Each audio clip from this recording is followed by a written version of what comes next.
Bonjour à tous, aujourd'hui je vous partage la recette de la crème brûlée du chef Philippe Conticini que j'ai testée il n'y a pas longtemps. Voilà, j'avais vraiment envie de vous la partager car je la trouve très bonne, donc j'espère que la recette va vous plaire.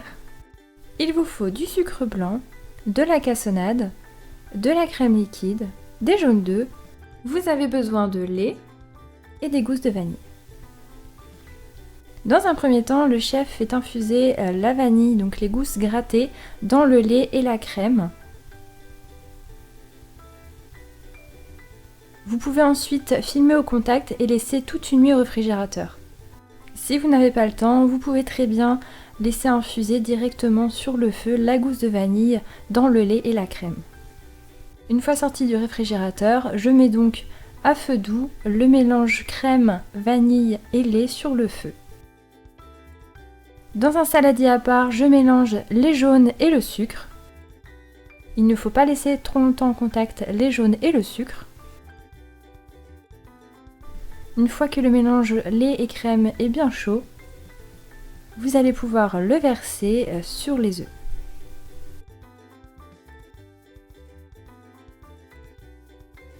Vous mélangez le tout et ensuite vous laissez reposer. Vous allez voir qu'une fine couche de mousse va se créer. Ensuite, vous allez enlever le maximum de bulles d'air. Donc si vous avez une écumette, c'est bien mieux. Bien sûr, je n'ai pas le meilleur instrument pour le faire. Et enfin, verse le mélange dans des ramequins. Essayez d'avoir la même épaisseur si vous voulez les cuire en même temps.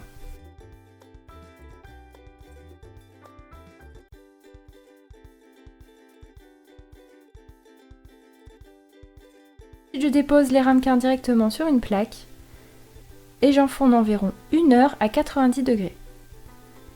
Bien sûr, le temps de cuisson dépend des fours, je vous conseille de surveiller. Si les bords sont cuits et que le milieu reste un petit peu tremblotant, c'est la cuisson idéale. Vous pouvez alors les sortir du four et les laisser refroidir.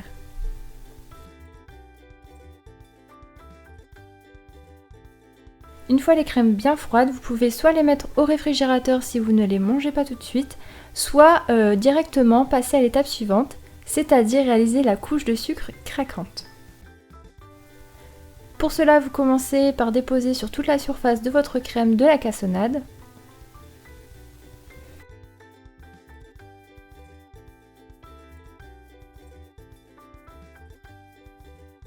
Vous brûlez une première fois à l'aide d'un chalumeau.